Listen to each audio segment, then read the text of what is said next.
बोलिए महारुद्र वीर बजरंगबली महाराज की जय हो।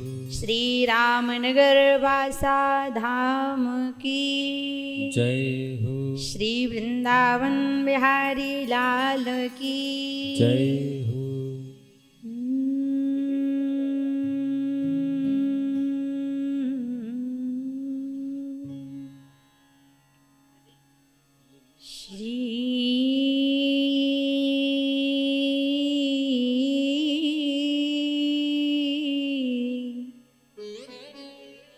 गणेशाय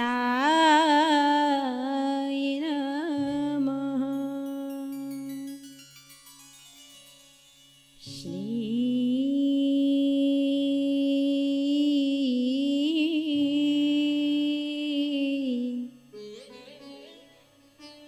सरस्वती देवी नमः। श्री राधा वल्लभ घनश्याम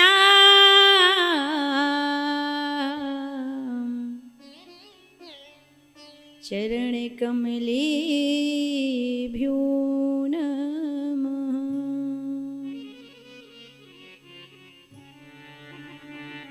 बंसी विभूषित करा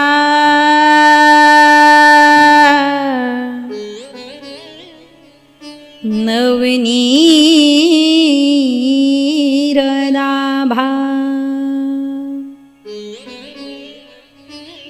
पीताम्बरादरुणबिम्ब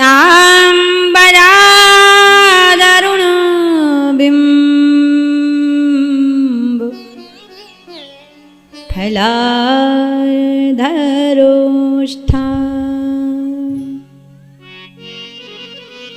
पूर्णेरविन्दर मुखादिनेत्रा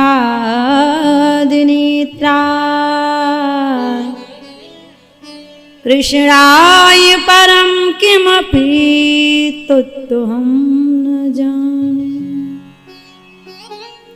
श्री राम राम रघुनंदन राम राम श्री राम राम रणिकर कश राम राम श्री राम राम भरताग्रज राम राम श्री राम राम शरणं भव राम राम। हे हनुमंत विराजिए कथा होत तब वास। सुचि सेवक श्री राम की मैं चरणों की दास। प्रेम से बोली वृंदावन बिहारी लाल की जय हो। राधा कृष्ण भगवान की जय हो। आइए बड़े भाव के साथ दोनों हाथ उठा के ताली बजाते हुए जितने लोग हैं ना उतने लोग हस्ती को त्याग कर मस्ती के साथ राधा रानी के नाम का गुणगान, श्री सीताराम जी के नाम का गुणगान सभी लोग भाव के साथ। आइए। हो मेरी रंग दे चुनरिया, जिसको जिसको अपनी चुनर राम जी के रंग में रंगना है ना तो दोनों हाथ उठा के ताली बजाना, ठीक है। हो मेरी रंग दे चुनरिया राम रंग में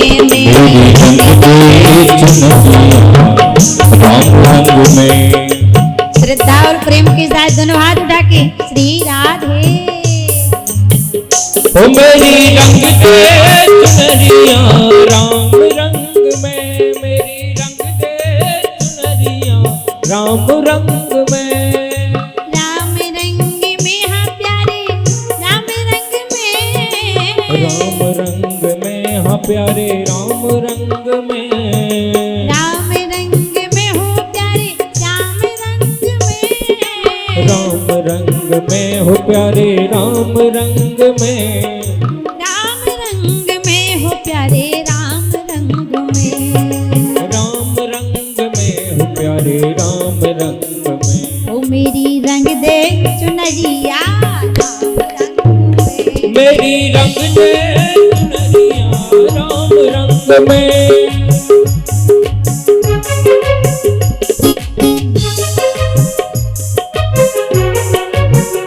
जय हो।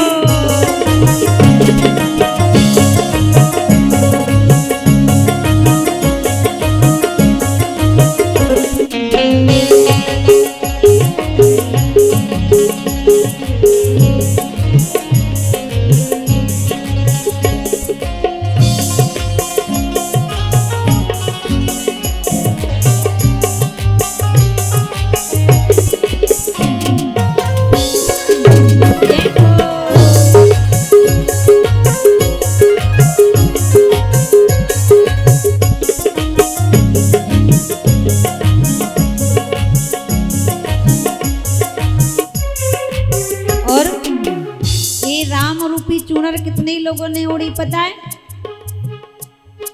सूरदास मीरा कबीरा ने रंग लई, सूरदास मीरा कबीरा ने रंग लई, मीरा ने रंग लई कबीरा ने रंग लई, मीरा ने रंग लई कबीरा ने रंग लई, सूरदास मीरा कबीरा ने रंग लई, सूरदास मीरा कबीरा ने रंग लई।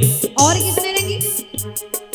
और पवन सुत बजरंग ने मेरी रंग दे चुनरिया श्याम रंग में, मेरी रंग दे चुनरिया श्याम रंग में।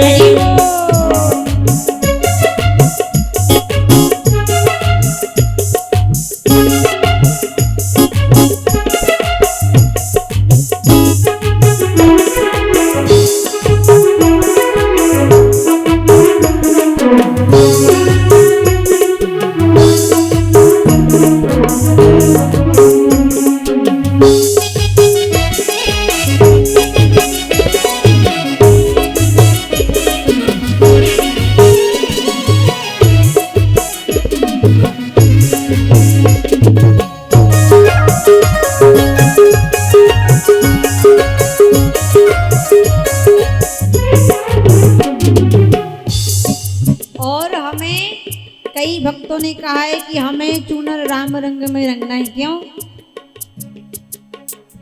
नाम रंगाओ नीली पीली, नाम रंगाओ नीली पीली, नीली प्याली तारे नीली पीली, नीली पीली हाँ नीली पीली। नाम रंगाओ लाल रंग में मेरी रंग दे चुनरिया, मेरी रंग दे चुनरिया श्याम रंग में, मेरी रंग दे चुनरिया राम रंग में, मेरी रंग दे चुनरिया श्याम रंग में, मेरी रंग दे चुनरिया श्याम रंग में, मेरी रंग दे चुनरिया श्याम रंग में, मेरी रंग दे चुनरिया राम रंग में, मेरी रंग दे चुनरिया श्याम रंग में, मेरी रंग दे चुनरिया रंग। बोली रामचंद्र भगवान की जय हो। बड़े भाव के साथ भैया को सभी लोगों ने भजन किया।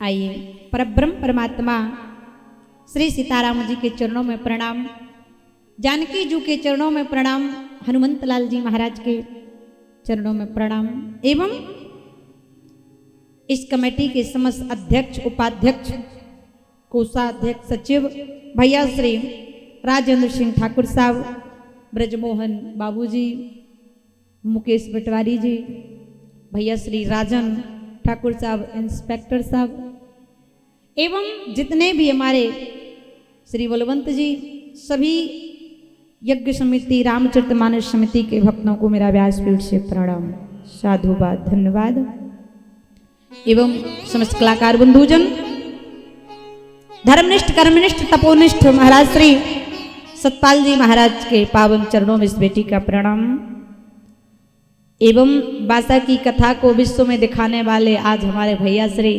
महेंद्र जी का भी आगमन हुआ है। तो आप सभी को अपने कैमरे के माध्यम से, यूट्यूब के माध्यम से आपके बांसा गांव की कथा जन जन तक पहुंचाएंगे। ऐसे भैया जी को ही व्यासपीठ से बहुत बहुत आशीर्वाद, तालियों की सेवा। एवं समस्त कलाकार बंधुजन, आई हुई माताएं बहनें, आइए भगवान की कथा बड़े भाव से सुने। समय अवधि में भगवान की कथा सुनी। कल बड़ी सुंदर कथा, कल राम जी का क्या हुआ? विवाह। विवाह में तो सबको आनंद आता है, बोलो राधे राधे। आपने देखा है ना, जब व्यक्ति का विवाह होता है तो उसे खूब सजाया जाता। क्यों? कभी सोचा है क्यों सजाया जाता? बोले जब बकरे को हलाल करना पड़ता है ना, तो खूब खिलाया पिलाया जाता है। और कहते हैं दूल्हा को इतना सजाया जाता है, भैया एक बार सज ले, क्योंकि इसके बाद तुझे सजने का मौका मिलने वाला। जिनके हो गए उनको पता होगा, बोलो राधे राधे। मिलता है कि नहीं? देखो भगवान का विवाह हुआ, कहते जब सुख आता है तो साथ में दुख आता है। राम जी का विवाह हुआ, कुछ दिन बाद राज्याभिषेक की तैयारी हुई। कैकेयी ने वरदान मांग ली और भगवान जंगल जाने लगते। अब भगवान जब अयोध्या को छोड़कर जंगल जाते हैं ना, तो रास्ते में भगवान को कुछ मांगना पड़ जाता है। मांगना क्या पड़ जाता है? भगवान जब कैकेयी के वरदानों को सिरोधार करके वनवास की यात्रा करते हैं, तो भगवान रास्ते में भगवान को मांगना पड़ गया। क्या मांगा भगवान ने? अरे मांगी ना के बटे आना, मांगी ना ओ मांगी ना के बटे आना, कही तुम्हारे मरम में जाना, कही तुम्हारे मरम में जाना,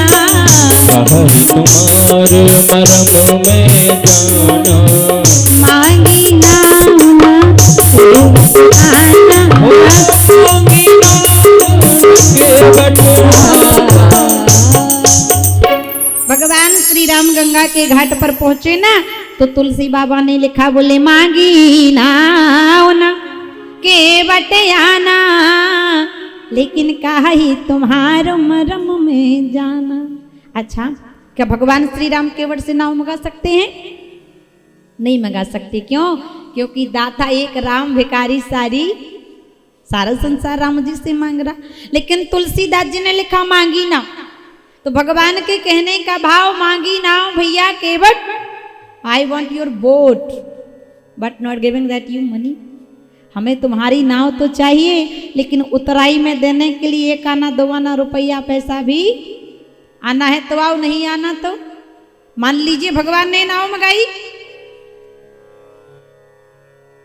तो केवट को हाँ करना चाहिए ना। लेकिन केवट कहता है, Ram ji I know your secret that, खड़े रहो मैं आपको मरम जानता हूं। बड़ा विचित्र जवाब दे रहा है। और सज्जनों का राम जी के मरम की बात करें ना, तो संसार में भगवान का मरम कोई जान, अरे राम जी का मरम तो लोग तब नहीं जान पाए, बोले जब राम जी का अवतार हुआ। राम जी का अवतार कहाँ हुआ? बांसा में, अयोध्या में ना। 1 माह तक सूर्य भगवान राम जी को देखते रहे, 1 माह तक अयोध्या में रात्रि नहीं हुई, तब कोई मरम कि मां से दिवसी करी दिवसी भा मरम न जानत को, रथ समेत रवि था क्यों, निशा कवन विधि हो। तब कोई मरम नहीं जाना, लेकिन केवट कहता है मैं मरम जानता हूं, कई तुम्हारो मरम मैं। अरे सज्जनों, राम जी का मरम तो वो नहीं जान पाए। बोले कौन? बोले शेषावतार लक्ष्मण जी महाराज।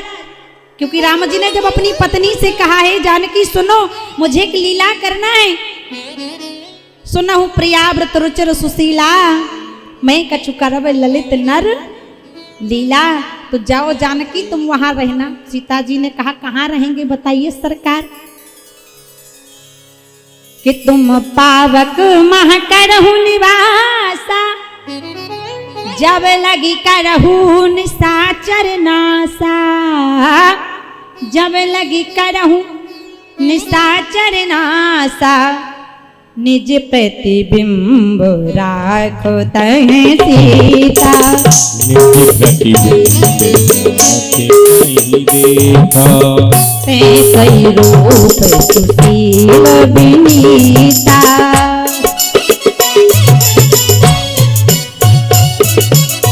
लक्ष्मण हूँ यही मना मना जाना, जो कछु चरित रचा भगवाना, जो कछु चरित कहि तुम्हारो मरम ने जाना। ओ कहि तुम्हारे मरम में जाना। कहि तुम्हारो मरम में जाना। अरे लक्ष्मण जी मरम नहीं जान पाए। माता जानकी से भगवान ने कहा जाओ पावक में रहना। पावक का मतलब है अग्नि। माता जानकी गई, जाकर के भगवान की जठर अग्नि में समा गई। लेकिन इस मरम को लक्ष्मण जी भी नहीं जान पाए कि सीता जी असली हैं कि नकली।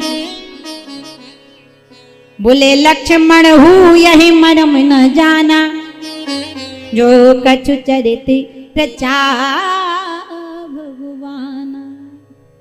लेकिन गंगा के घाट पर केवट कहता है भगवान काई तुम्हार मरम में। अरे सज्जनों, अगर राम जी के मरम की बात करें ना, तो राम जी का मरम तो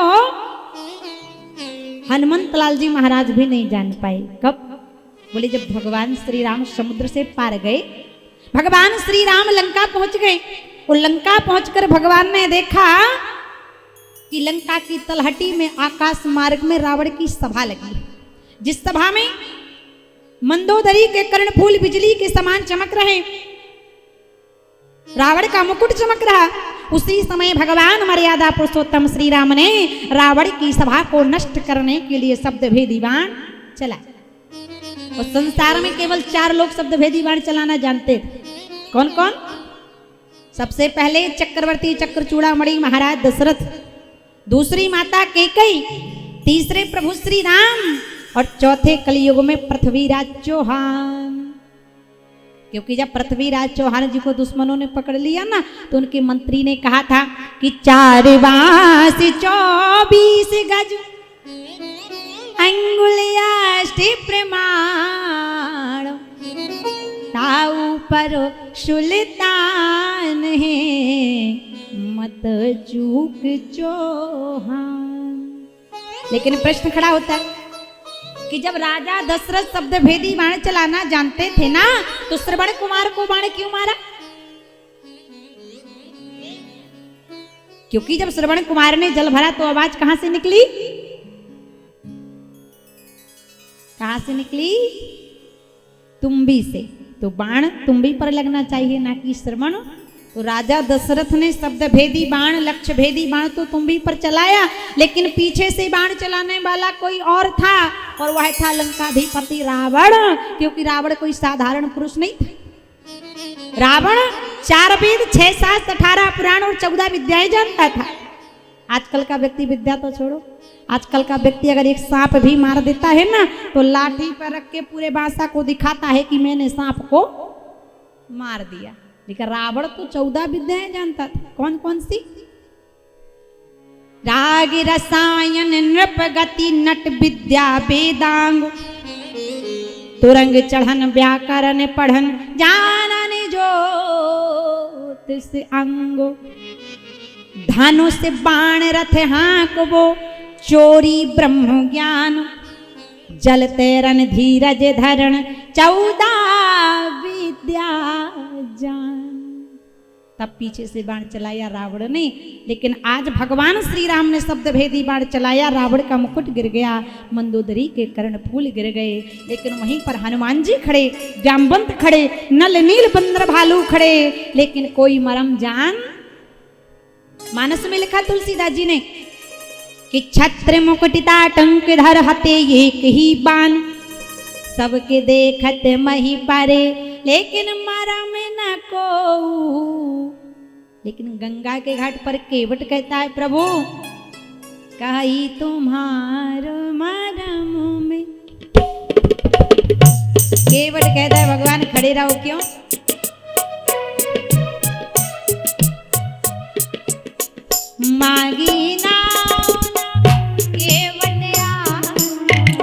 मांगी ना बोला के बटाना।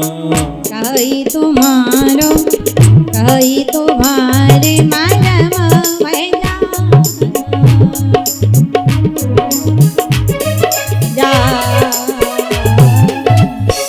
केवट कहता है कही तुम्हारे मरम में। सज्जनों, अगर राम जी के मरम की बात करें ना तो राम जी का मरम तो वो नहीं जान पाए। बोले कौन? बोले राम जी जब रावण का वध करके वापस अयोध्या गए तो राम जी सबसे पहले किससे मिले? किससे मिले राम जी? बोले राम जी जब रावण का वध करके अयोध्या गए ना तो सबसे पहले मिले माता। प्रथम तासु ग्रह गय भवानी अब प्रभु जानई के कई ल जाने। अब भगवान महलों के अंदर जाने लगे। केकई ने कहा राम रुको, अभी अंदर नहीं जा सकते, अभी एक काम और करना पड़ेगा। अब लक्ष्मण जी को पसीना आ गया। कहने लगे भैया अभी केकई ने 14 वर्ष का वनवास दिया था, अब कहीं फिर से 17 का तो नहीं देने वाली। राम जी ने कहा don't worry follow me now, चिंता मत कर। भगवान गए, प्रणाम किया, माता कहो क्या बात है? केकई रोने लगी, कहने लगी राम जिस दिन से तुम वनवास गए हो पुत्र, उस दिन से आज तक भरत ने मुझे माँ कहकर पुकारा। एक बार उस भरत से कह दो कि वह मुझे माता कह दे। भरत जी आए, बोले भैया मर जाऊंगा लेकिन ये नहीं कहूंगा। राम जी ने कहा क्या नहीं कहोगे जरा बताओ तो।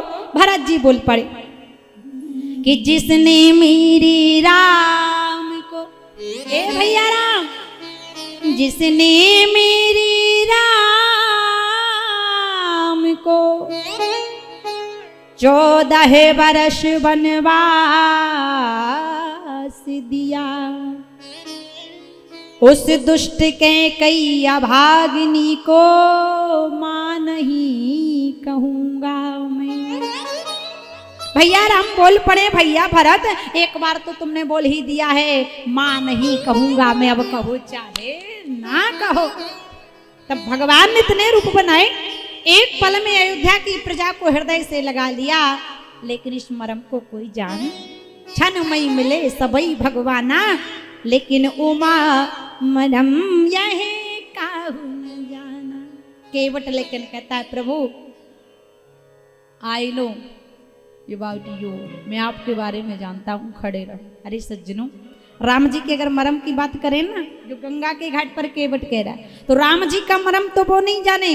विधि हरि शंभु नचावन हारे ते निहु जानत मरम तुम्हारे।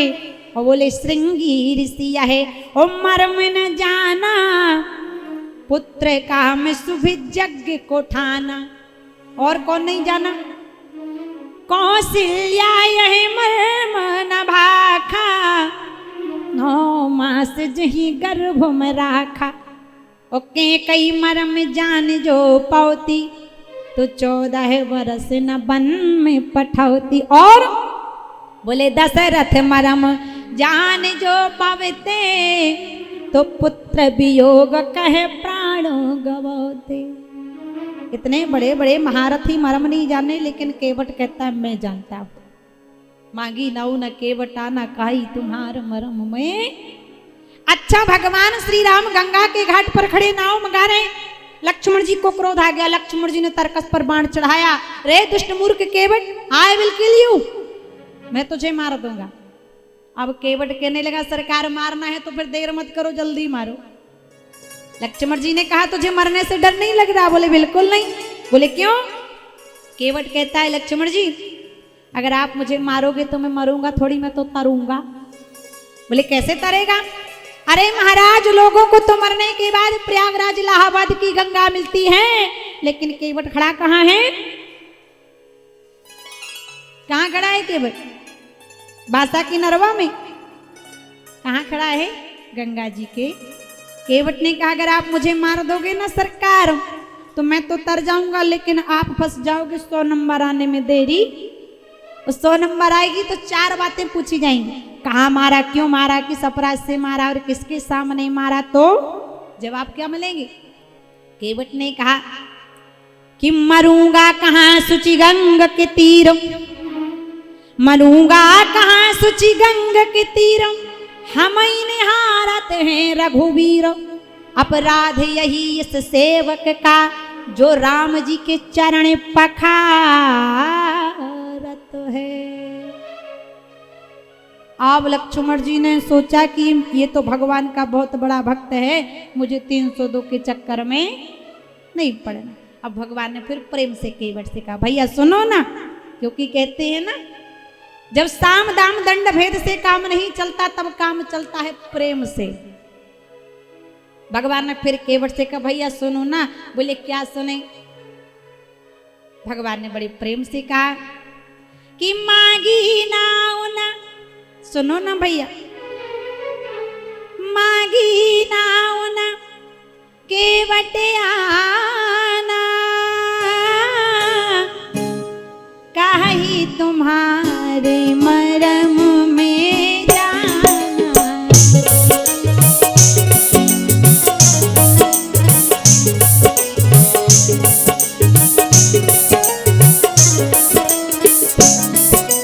कहीं तुम्हारे मरम में जाना, मांगी ना उनके बटियाना।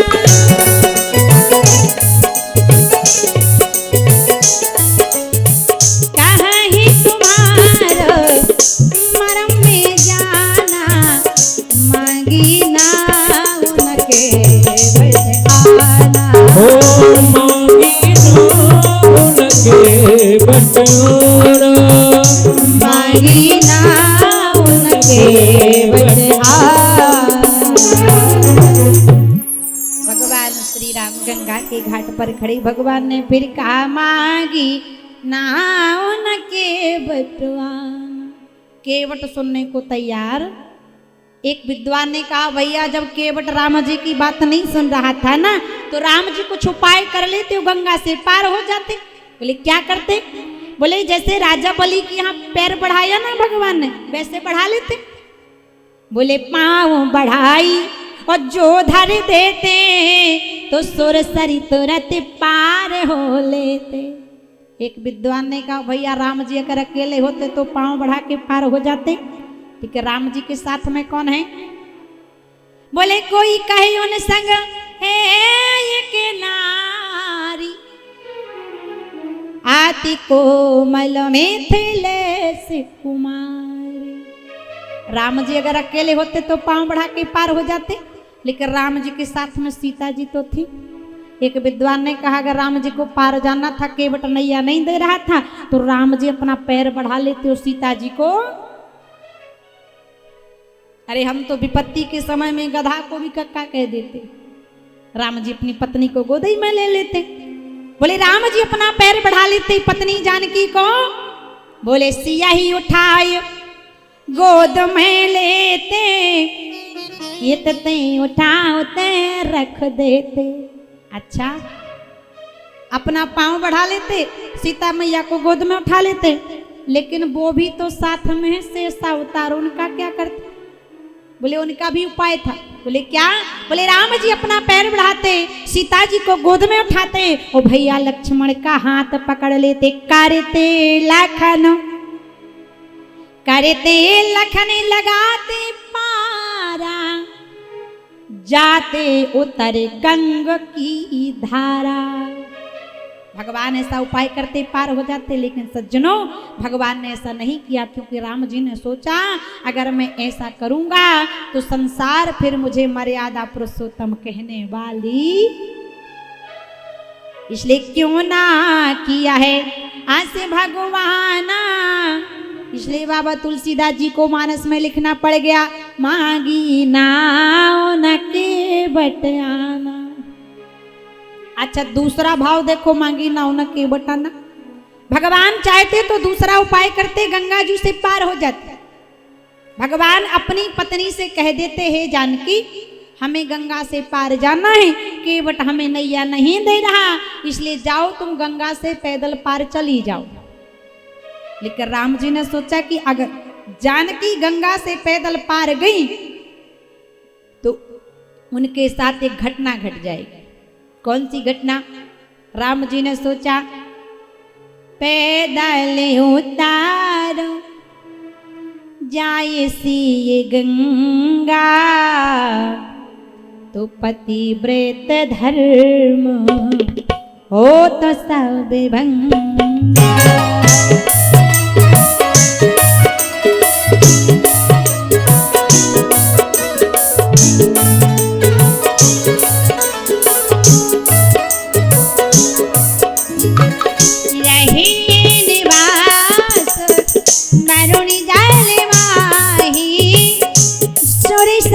संज्ञा संत कहानी राम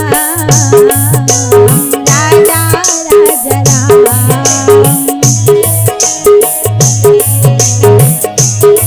राजा राम जी ने सोचा अगर जानकी गंगा से पैदल पार गई तो क्या होगा। पैदल उतर जाय सी गंगा तो पतिव्रत धर्म होत सब भंगा। पतिव्रता स्त्री को कभी कमर कमर तक जल के नीचे प्रवेश नहीं करना चाहिए। क्यों? क्योंकि पतिव्रता स्त्री जब कमर कमर तक जल के नीचे प्रवेश करती है ना तो उनका पतिव्रत धर्म नष्ट हो जाता है। भगवान ने सोचा अगर जानकी गंगा से पैदल पार गई तो इनका पतिव्रत धर्म नष्ट हो जाएगा। क्योंकि जल में किसका निवास रहे, निवास वरुण जल माही, सुरसरी संज्ञा संत कहाही। इसलिए राम जी को केवट से नाव मंगानी। बोले ताबसी को आयो है ध्याना। इसलिए बाबा गोस्वामी तुलसीदास जी को मानस में लिखना पड़ गया, मागी नाव न के बटवाना। तीसरा भाव, राम जी ने सोचा केवट नैया नहीं दे रहा, एक काम करते हैं जानकी को गोद में उठा के पार कर दे।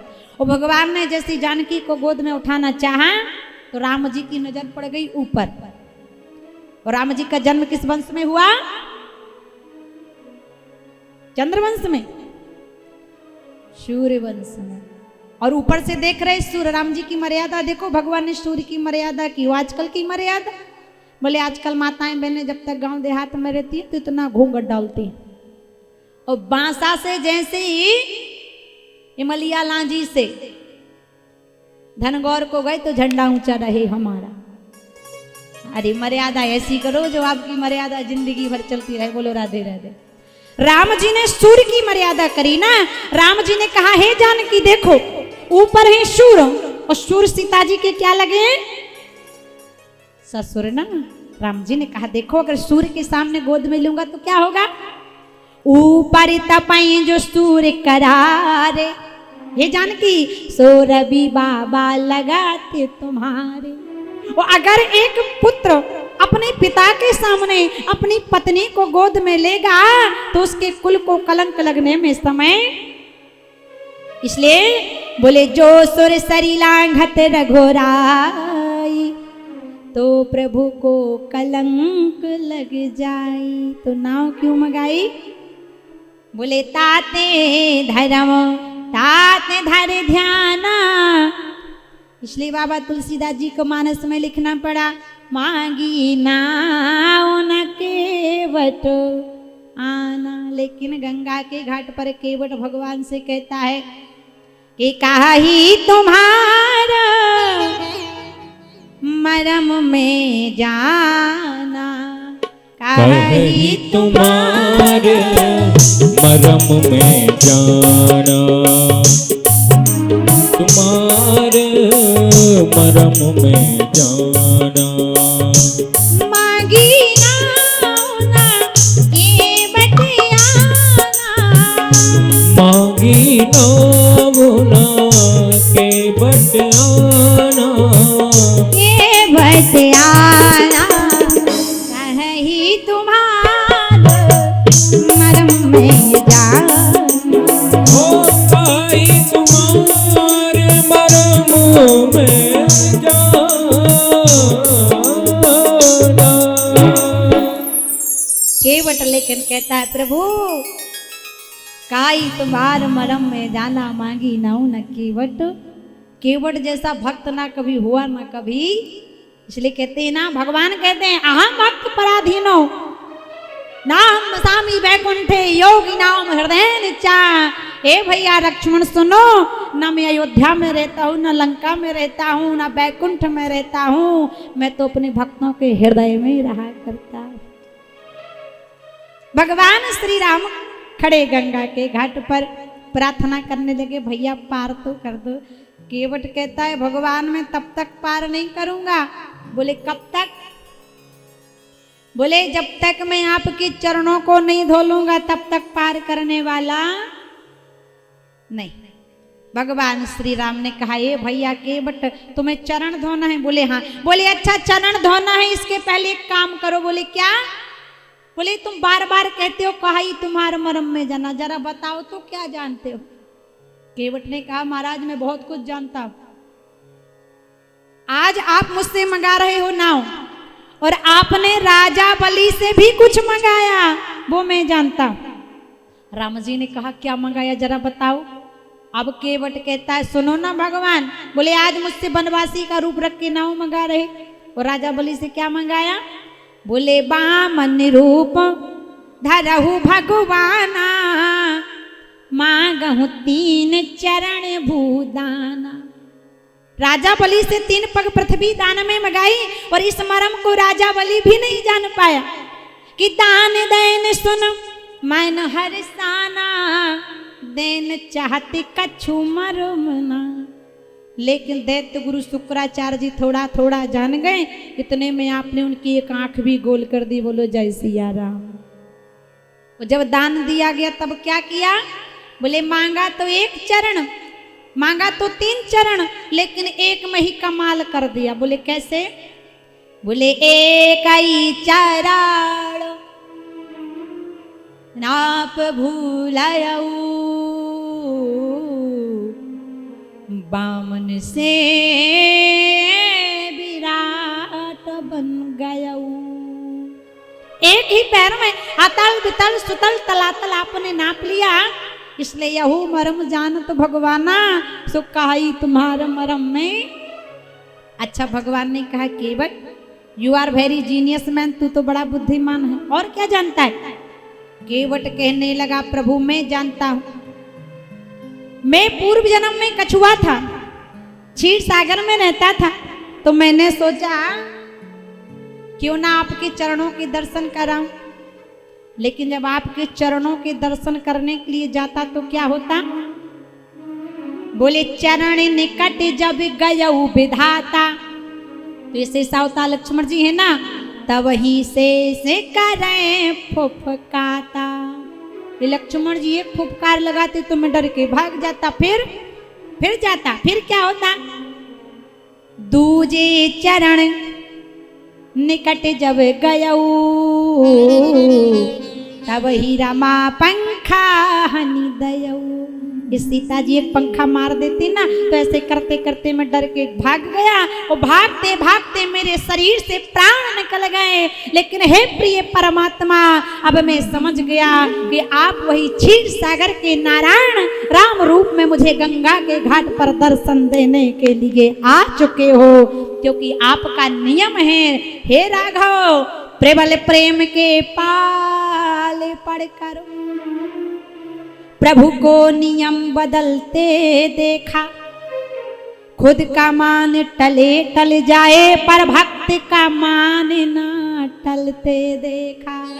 क्यों? अरे कृपा की ना होती जो आदत तुम्हारी, तो सुनी ही रहती अदालत तुम्हारी। ना हम होते मुजरिम, ना तुम होते हाकिम, ना हर घर में होती इबादत तुम्हारी। इसलिए महाराज मैं जानता हूं यहू मरम जानत भगवाना, सो कहा तुम्हार। अच्छा और क्या जानते हो? केवट ने कहा मैं जानता हूं छुअत से लाभ भई। अयोध्यानाथ भगवान की परम पूज्य साध्वी दीदी और हमारे बुद्धिजीवी श्रोता वर्ग और भगवान की कथा, इन तीनों के बीच में आने के लिए सर्वप्रथम तो मैं आप सबसे क्षमा मांगता हूं। पर कुछ औपचारिकताएँ होती हैं हमारे मंच की, जिन्हें निभाना भी जरूरी होता है।